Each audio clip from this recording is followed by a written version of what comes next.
Յոլչյան Production-ը ներկայացնում է Յոլչյան Production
Բարև ձեզ հարգելի հեռուստադիտողներ, տեղեկացնեմ, որ այսօր մեզ հյուր է եկել Վանաձորի Գևորգ Չաուշի անվան թիվ 24 միջնակարգ դպրոցի վարչատնտեսական համակարգող Արման Գինոսյանը։ Բարև ձեզ։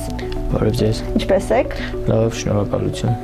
Լինելով այդքան երիտասարդ, մեծ աշխատանքային փորձ ունեք։ 2024 թվականի ապրիլին եղավ որոշում եւ դուք ոտ դրեցիք Վանաձորի թիվ 24 դպրոց։ Սկսենք այդտեղից։ Շնորհակալ եմ հյուրընկալելու համար։ 24 թվականի ապրիլի 22-ին որոշումը եղավ մարզպետի կողմից, որպեսզի ես նշանակվեմ Վանաձորի թիվ 24 միջնակարգ դպրոցի վարչատնտեսական համակարգող։ Դպրոցում աշխատելը ու երեխաների համար ինչ որտեղ իմ ներկայությամբ լավագույն իրավիճակներ դրսևորելը, որպեսզի երեխան կրթվի, ինչ որ ձև հասկանանք, ինչ նպաստենք, որպեսզի այդ կրթությունը ավելի բարենպաստ եղնի։ Ես որոշում կայացրեցի նաև աշխատել դպրոցում։ Հիմնականում վարչատնտեսական համակարգողը դա Հայաստանի Հանրապետության օրենսդրությամբ սահմանված կարգի համաձայն տնօրենը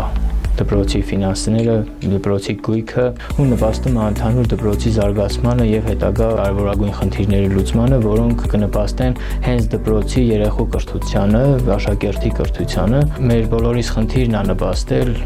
երեխայի կրթությանը։ Մենք դպրոցում ենք եւ որպես վարչատնտեսական համակարգող եւ ունենք ուսումնական գծով նաեւ ղեկավար, ով համակարգում է դպրոցի ուսումնական մասը։ Բնականաբար այդ տարանջատումը եղել է օրենքի տառի համաձայն, բայց միևնույն ժամանակ բոլորս նպաստում ենք, որպեսզի ստեղծենք այնպիսի իրավիճակ, որպեսզի երեխան դպրոցում կրթվի ու ստանա կրթությունը, որը վաղը մյուս օրը պետք է գալու իրան, պետք է գալու նաև մեր հետագա պետական կառավարմանը եւ մնացած իրավիճակները ձևավորելու։ Պարոն Գինոսյան, կարծես վերջերս այդ հաստիքը ի հայտ եկավ, որ դպրոցում լինեն երկու ղեկավար։ Նախկինում միայն տնօրենն էր այդ ամենը ղեկավարում, կառավարում։ Նման աշխատանք ինչքանով է հեշտացնում տնօրենի եւ նաեւ դժվարացնում ձեր աշխատանքը։ Դժվարացնելու առումով ինձ թվում է, եթե կա կոլեկտիվում համերաշխություն, կա մտածելակերպ դպրոցը ղեկավարել ու ստեղծել հիմք երեխայի կրթության հետ կապված, ինձ թվում է ընդհանրապես դժվարություն նմանատիպ պարագայում չի կարա եղնի։ Եթե իմ նպատակը ու դպրոցի բոլոր աշխատակիցների նպատակը ուղղված է նրան, որպեսզի երեխան կրթվի, մենք բոլորս էլ ունենք երեխաներ ու մեր երեխաները որ գնում են դպրոց, մեր խնդիրը նա է, որ մեր երեխան կրթվի, վաղվա օրվան մեր հայրենիքին, մեր ընտանիքին, հասարակությանը պիտանի ազնվորություն մեծանա։ Ինձ թվում է խնդիր չկա, խնդիրները կարող են առաջանալ եւ լինել ցանկացած միջավայրում, պետական կառավարման, մասնավոր սեկտորում գործունեության ծավալում։ Այստեղ ես կարևորում եմ, որ խնդրի լուծմանը վերաբերվեն այն նպատակից, որը պետք է հետապնդենք մենք բոլորս։ Այսինքն ինչ է ուզում դպրոցը, եթե կա խնդիր, մենք նաև գոյություն ունի վերադասության կարգով խնդիրների քննարկում, եթե խնդիրը դպրոցի շրջանակներում քննարկելի չէ, մենք ունենք վերադաս, որին դիմելով մենք կարանք այդ իրավիճակում պետական մտածելակերպի հետ կապված հասկանանք, թե այդ նմանատիպ խնդիրը ոնց պետք է լուծվի։ Մեր խնդիրը երեխայի խնդիրը լուծելն է, որ երեխան կրթություն ստանա։ Ինձ թվում է, եթե նպատակը երեխայի կրթություն ստանալն է, բնականաբար այդ նպատակի շուրջ պետք է ձևավորված եղնի մնացած խնդիրների լուծումը։ Պարոն Գինոսյան, գաղտնիք չէ վերջերս արտարոց դեպք տեղի ունեցավ դպրոցում, որտեղ էր բաց թողումը։ Իրավապահ մարմինների քննարկման խնդիրը արժանացել, ես այս պահին ճիշտ չեմ ուզում ինձ իրավունք վերապահեմ կարծիք ասելու կամ ինչ որ առումով մեկնաբանելու նմանատիպ իրավիճակը, ինձ թվում է, եթե կավարտվի նման նախաքննություն, հետաքննություն, իրավական պրոցեսները, նաև իրավասու մարմինները, եթե կլիազորվի մեզ, մենք նմանատիպ հարցերի հետ կապված կունենանք մեր դիրքորոշումը եւ արտահայտենք դրա հետ կապված, այս պահին գտնում եմ, որ ես իրավասու չեմ նախաքննության եւ պրոցեսի հետ կապված իմ կարծիքը այս պահի դրությամբ ասեմ։ Երբ խնդիրը արկա լինի, արդեն կանադառնանք դրան։ Շատ լավ։ Իսկ ձեր հայտնվելուն, այսպես ասել, դպրոցում մյուս տնօրենի աշխատանքը ինչքանով հեշտացավ։ Լիլիթ ջան, այստեղ խնդիրը կայանում է նրանում, որ հայտնվելու խնդիր ես չեմ տեսնում։ Իմ փոխարեն կարող էր նաև հայտնվել այլ անձնավորություն։ Այստեղ կարևորը, որ պետական պաշտոնյան ունենա կարգապահություն ու պետական մտածելակերպ, հասկանա իրավիճակը եւ որպես ղեկավար եւ որպես հասարակ աշխատակից։ Եթե ղեկավարը այդ իմաստի մեջ տեղավորված չի, բնականաբար նրա գործունեությունը չի կարա արդյունք ունենալ։ Իմ գործունեությունը միշտ ուղղված է եղել պետական կառավարման, պետական մտածելակերպը եւ պետության պատվիրակված խնդիրները առաջ քաշելուն։ Ես իմ գործունեությամբ միշտ աշխատել եմ ու աշխատում եմ այդ ոգով։ Իհարկե քննարկումներ եղնում են, քննարկումներն էլ արժանանում են բնականաբար պետական եւ Հայաստանի Հանրապետության օրենսդրության համապատասխան լուծումների։ Ձեզ համար ես թվում է աշխատանքը ավելի հեշտ է, քանի որ դուք ինքներդ մասնագիտությամբ իրավաբան եք։ Ինչքանով է ձեր մասնագիտությունը օգնում։ Մինչև մասնագիտական տվյալներին հասնելը ես աշխատում եմ ցանկացած իրավիճակում, իհարկե հարգելով եւ ընդունելով պետական պատվիրակած օրենսդրական խնդիրները եւ մարդասիրության խնդիրները, հասկանամ բովանդակությունը նմանատիպ խնդիրների։ Իմ կարծիքով մարդ գալիս է այս աշխարհ, որպեսզի կարողանա ծառայի հասարակությանը, քո ընտանիքին, քո հայրենիքին, քո ժողովրդին, քեզ դիմաց մարդկանց։ Ես իրավաբանական մասնագիտություն ունեմ ու իմ մասնագիտության մեջ ինձ իմացողն իմ հետ շփված մարդիկ կփաստեն դա, որ միշտ ձգտել եմ օգտակար եղնել։ Ու այսօր հայտնվելով նաեւ պետական վարչատեսական համակարգողի պաշտոնին, նույն խնդիրը նաև կապված է եղել այս process-ի մեջ, ինձ ով դիմում է իրավաբանական խնդրով կամ պետական ապարատը ինչ-որ խնդիրներ է եղնում, բնականաբար փոխօգնության միջամտությամբ կամ միմյանց հասկանալով այդ խնդիրները բերում ենք լուծման։ Կարևորը մեկս մեկից հասկանանք եւ մեկս մեկից մատից փուշանող եղնենք, ոչ թե մեկը մյուսի նկատմամբ, չգիտեմ, անհասկանալի իրավիճակներ ձևավորի։ Պարոն Գինոսյան, ձեր մասնագիտության հարցում ձեր հայրը մեծ ներդրում ունի։ Խոսենք դրա մասին։ Ես ընտրել եմ այդ մասնագիտությունը, չեմ կարող ասել ինչ իրավիճակներից ելնելով, բայց իմ հայրիկիս հետ եկել ենք այդ եզրահանգման, որ ես պետք է դառնամ իրավաբան։ Ես շնորհակալ եմ եւ իմ հայրիկին եւ նմանատիպ որոշումը, որ մենք միասին կայացրել ենք։ Պարոն Գինոսյան, սկսենք ուսումնական տարիներից։ Դուք սովորել եք Երևանում, սովորել եք նաև իրավաբանական բաժին Երևանում 2009 թվականին։ Ուսանողական տարիները ինչպիսին էին ձեզ համար։ 2004 թվականին ավարտելով դպրոցը ընդունվեցի Երևանի պետական համալսարան իրավաբանական ֆակուլտետ եւ դրանից հետո շարունակել եմ գիտությունների ազգային ակադեմիայում մագիստրատուրան նույն մասնագիտությամբ։ Ձեռք եմ բերել լավ ընկերներ, լավ շրջապատ, որի համար շնորհակալ եմ նաև իմ դասընկերներին, իմ շրջապատին, որ ձեռք եմ բերել այդ տարիներին, գոհ եմ իմ ուսանողական տարիներից։ Իսկ ինչու չմնացիք Երևանում, վերադարձաք հայրենի բնորան։ Երևի իմ ճակատագիրն է նմանատիպ ձևով է դրսևորվել, որ մնամ իմ քաղաքում, գործունեություն ծավալեմ ստեղ։ Չնայած շատ հնարավորություններ ա եղել, որ կարող եմ տեղափոխվել Երևան, բայց մնացել եմ իմ քաղաքում։ Ես գիտեմ, որ դուք ունեք նաև գրասենյակ, իրավաբանական գրասենյակ, որտեղ մեր քաղաքացիներին օգնում են։ Որ ուղղությամբ է ավելի շատ կենտրոնացած ձեր գրասենյակը ու արդյոք ներկա աշխատանքի հետ կարողանում եք համատեղել։ Հիմնեցի Prolex Սահմանափակ պատասխանատվությամբ ընկերությունը իրավաբանական խորհրդատվական գրասենյակը, որն գործունեություն ծավալեցի իրավաբանական, փաստաբանական գործունեության մեջ։ Դեսպայի դրությամբ գրասենյակը գտնվում է դադարի վիճակում, քանի որ Հայաստանի Հանրապետության օրենսդրությամբ չի թույլատրվում, որպեսզի պետական ծառայողը զբաղվի նաև այլ գործունեությամբ։ Սակայն դա իմ համար խոչընդոտ չէ։ Մեր քաղաքացիները, ինձ իմացող մարդիկ, երբ ունենում են խնդիրներ, շատ ազատ կարողանում են դիմել ինձ։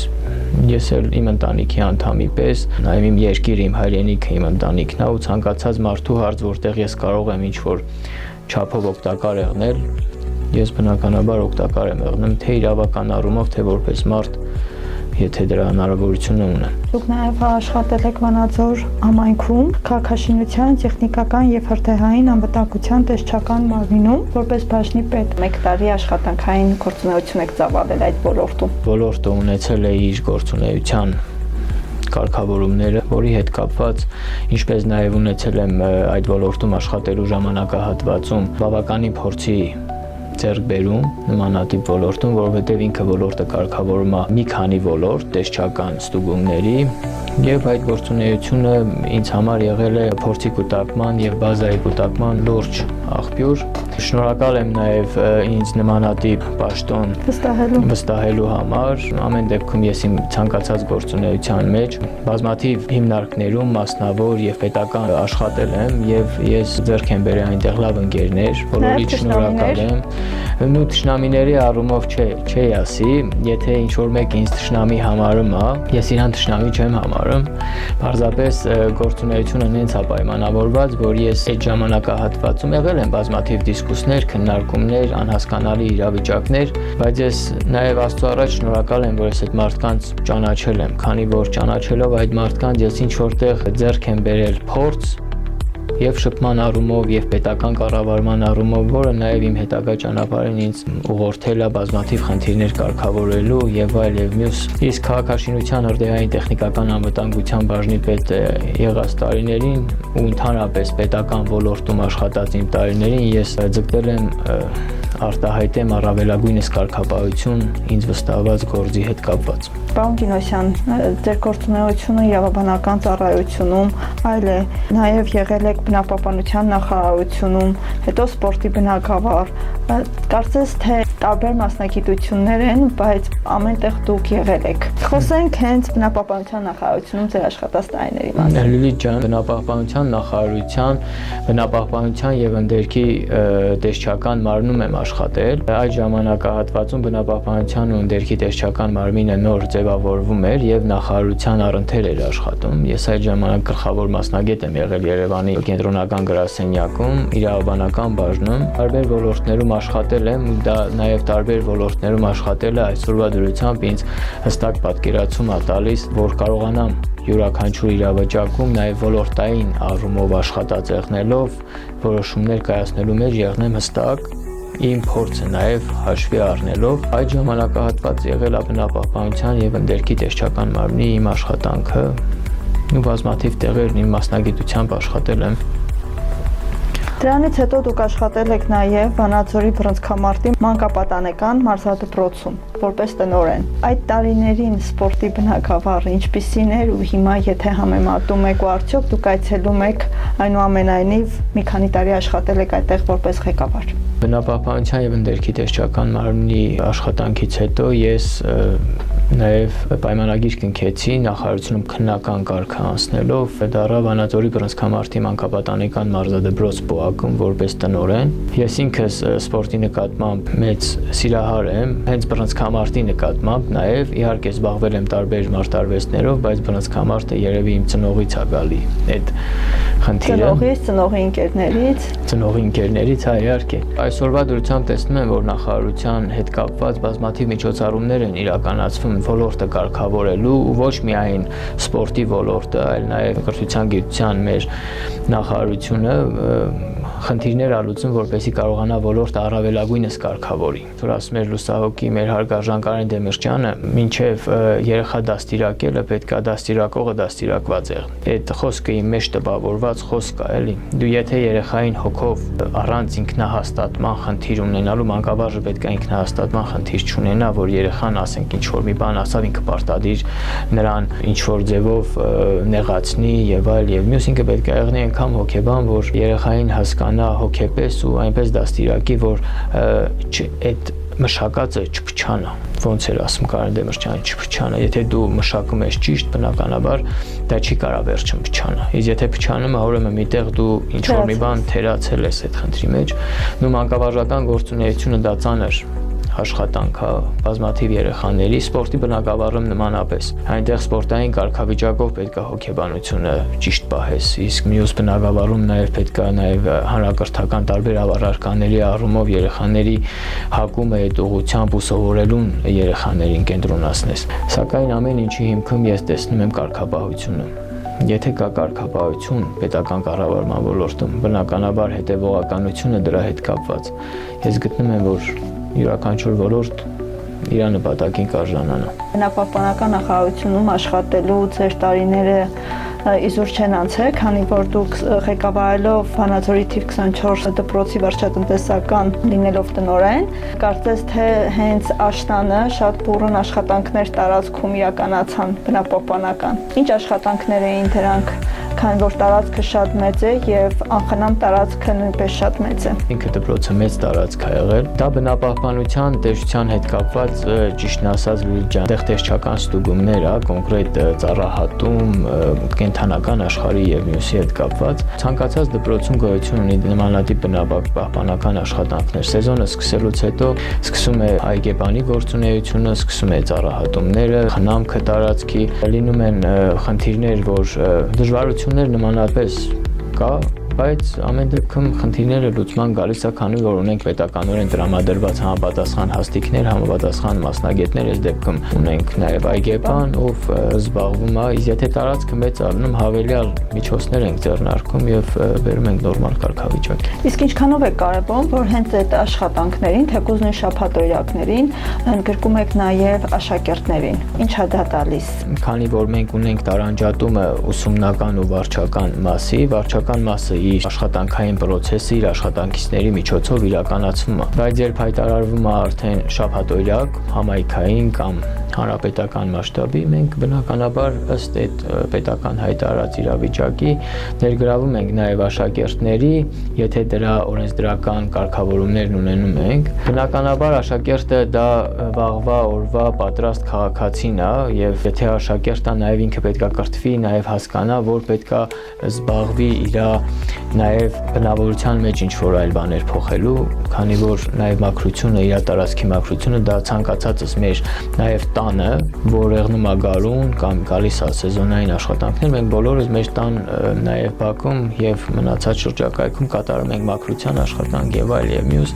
դա ինձ թվում է նաև մանկուց պետք է մտցնել երեխաների մեջ, որպեսզի նրանք դպրոցից գալով վաղը իրանց ընտանիքներում եւ մյուսում նմանատիպ ճիշտ հոգեբանություն ունենան։ Պարոն Գինոսյան, դուք նաև աշխատել եք Դիլիջանում։ Աշխատել եմ Դիլիջանի միջազգային դպրոցում որպես իրավախորհրդատու, ճիշտն ասած Դիլիջանի միջազգային դպրոցում աշխատանքային տարիներս եղել են կարճ, Վանաձորից Դիլիջան գնալ-գալու խնդրի հետ կապված, բայց այնտեղ նույնպես ձեռք են բերել լավ ընկերներ, մինչև այսօր էլ կա շփումը, եղել է աշխատանքային փորձ, նաև նմանատիպ մասշտաբի ուսումնական հաստատությունը։ Պարոն Գինոսյան, ձեր կյանքի ամենամեծ ձեռքբերումը ո՞րն է։ Իմ ընտանիքն է, իմ ամենամեծ ձեռքբերումը, իմ հայրենիքն է, իմ շրջապատն է, իմ ծնողներն են։ Ցանկացած մարդու ձեռքբերում լինի իր մարդ եղնելու սկզբունք։ Եթե դու Աստծո առաջ մարդկային չափի մեջ տեղավորված անձնավորություն ես ու ապրում ես այս իրականության մեջ,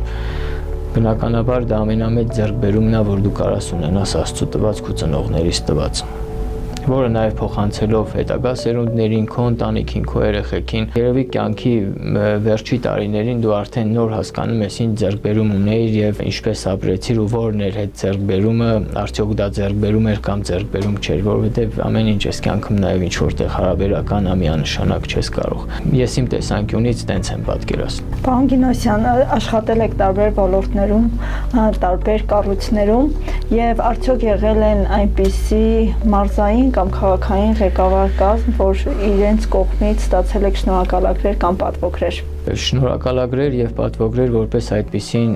չեմ ստացել, սակայն բոլոր իրավիճակներում եւ իմ զբաղեցրած գործունեությունից, աշխատանքային ոլորտից ելնելով եւ անձնապես շփումներ բոլորի հետ ունեցել եմ։ Շնորհակալ եմ բոլորից, որ այս կյանքում ես նաև ճանաչել եմ իրանց որպես մարդ, որպես անձնավորություն, դա էլ ինչ որտեղ ձեռքբերում է, այսօր նաև մարդ շփվելով շրջապատով է նաև իր ձեռքբերումները հասկանում։ Բոլորի հետ իմ հարաբերությունները եւ աշխատանքային process-ները առանց շնորհակալագրի եղել է բարձր մակարդակի վրա ու մինչև այսօր էլ շարունակվում է։ Պարոն Գինոսյան, ես գիտեմ եւ դուք էլ փաստեցիք, որ ձեր մասնագիտության հարցում ձեր հոր ներդրումը շատ մեծ է եւ դուք ունեք 3 դուստր։ Արդյոք դուք պետք է ուղղորդեք կամ կողմնորոշեք երեխաներին, թե ինչ մասնագիտություն ընտրեն։ Ես իմ զավակներին խորհուրդ կտամ, իմ աղջիկներին խորհուրդ կտամ, կբացատրեմ, որ մասնագիտությունը իր մեջ ինչ է պարունակում, նաև իմ անցած ճանապարհով, որ տարբեր ոլորտներում աշխատել եմ։ Բայց մասնագիտության հարցում ես գտել եմ մի պարզ ճշմարտություն, որ խորհուրդ տալը դա եթե ինչ-որ մեկը ինչ-որ մասնագիտության մեջ հաջողություն ունեցել է, դա չի նշանակում, որ մյուսն էլ այդ նույն հաջողությունը կարող է ունենալ։ Ես իմ կողմից այն ինչ բազա ունեմ, ես կփոխանցեմ իմ զավակներին, ու ոչ միայն իմ զավակներին, այլ նաև այն մարդկանց, ովքեր նաև կուզեն իմանան նաև ես ինչ ճանապարհ եմ անցել, որը նաև կօգնի իրանց ուղղորդվելու ինչ-որ հարցերում։ Իսկ մասնագիտության հարցում պետք է մարդը ինքը ընտրի։ Մենք պետք է հասկանանք ինչ ուղղվածություն ունի երեխան, բայց ոչ մի անգամ իրավունք չունենք ստիպենք կամ ուղղորդենք, որպեսզի ինքը ընտրի։ Ցանկացած մարդ պետք է անի այն գործը, որը ինքը սիրում է, որպեսզի հետագայում շարունակի ու դա դառնա ոչ թե իր համար փող աշխատելու, ֆինանս կուտակելու խնդիր, այլ ապրելակերպ, որով ինքը նաև լավ զգա իր խնդիրները կարգավորելուց։ Ես գտնում եմ, որ մասնագիտության հարցում պետք է մարդ ինքն ընտրի։ Պարոն Գինոսյան, դուք լավ խոսք ասացիք, որ տարիների ընթացքում ձեռք եք բերել լավ ընկերներ, եւ ուզում եմ մեր հեռուստադիտողներին հիշեցնել, որ 25 տարի ես այս ոլորտում եմ եւ նաեւ ձեռք եմ բերել եւ պատիվ եմ ունեցել այդ ժամանակահատվածում աշխատել ձեր այրիկի պարոն Գինոսյանի հետ եւ այդ տարիների աշխատանքային փորձը եւ անցած ճանապարհը այսօր չկա։ Կարծես թե եւ պարոն Գինոսյանին շնորհակալ եմ, որ առիթ ունեցանք ստեղծել մի լավ բարեկամություն, որ տարիներ հետո ես պատիվ ունեմ իմ տաղավարում ձեզ հյուրընկալելու եւ արդեն նկարում եմ Արման Գինոսյանին։ Շնորհակալ եմ ամեն ինչի համար եւ քանի որ մեր հաղորդումը հեռարձակվում է միամսյակի շրջանակներում, կխնդրեմ ձեր շնորհավորանքի ուղերձը բոլոր գեղեցիկ սեռի ներկայացուցիչներին ձեր իսկ աղջիկների գլխավորությամբ։ Շնորհակալ եմ Լիլիթ ջան, իհարկե ես շնորհավորում եմ մեր գեղեցիկ սեռի կանանց, մայրերի, քույրերի միամսյակի կապակցությամբ։ Ես պարզապես ուզում եմ, որ նրանք եղնեն իրենց ընտանիքի գլխից անպակաս ու առողջ։ Աստծո տված բոլոր առաքինությունները, բոլոր ամենալավն ու բարին թող մեր հայ ազգի բոլոր օջախներում միշտ արկա եղնի ու մենք բոլորս ուղղորդվենք այն խոսքով, որը ճշմարիտն է, որը աստվածահաճո է։ Ես համոզված եմ, որ մեր ընտանիքներում որոշ խնդիր չի եղնի, եթե մենք առաջնորդվենք այդ ուղղությամբ։ Շնորհավորում եմ բոլորին միամսյակի կապակցությամբ։ Շնորհակալություն պարոն Գինոսյան։ Ես եմ շնորհակալ։ Հուսով եմ կրկին առիթներ կունենանք ձեր աշխատանքը լուսաբանելու, ձեր գործունեությունը լուսաբանելու եւ ավելի մեծ ճանապարհ եմ ձեզ մաղթում, ավելի մեծ պաշտոններ, թող ամեն ինչը լինի ձեր իսկ հոր պարոն Գինոսյանի սրտով։ Շնորհակալ եմ Լիլիթ։ Հարգելի հեռուստադիտողներ, տեղեկացնեմ, որ իմ հյուրն է Արման Գինոսյանը։ Մնացեք փայլավ։